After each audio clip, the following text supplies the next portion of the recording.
Are you a huge fan of Roblox and you love playing this game? If yes, then this video is perfect for you. For this tutorial, I'll be teaching you how you can create a game pass on Roblox.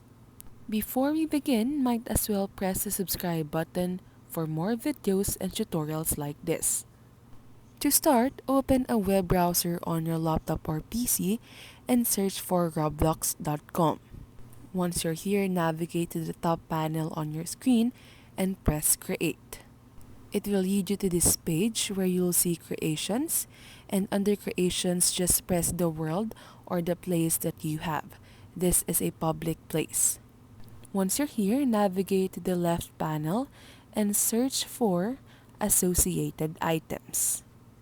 Then you'll see a panel, then look for and press Passes. Once you press Passes, you'll immediately see a button that says Create a Pass, so just press this, and here is where you can create a game pass. The first thing you have to do is change the picture of your pass, and remember that this will be available or will be seen by everyone on Roblox.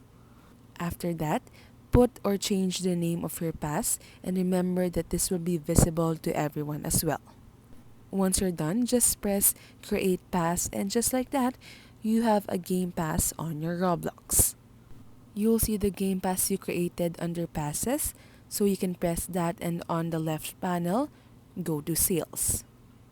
Once you press Sales, you'll see here the option to put the item for sale, so just toggle the button until it turns into blue.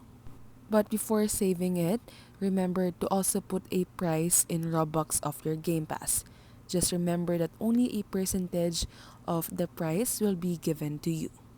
Once you're done setting the price, just press Save Changes, and that's it. And that's also the end of this tutorial. If this video helped you, as always, don't forget to press like and subscribe. We hope to see you again on our next tutorials.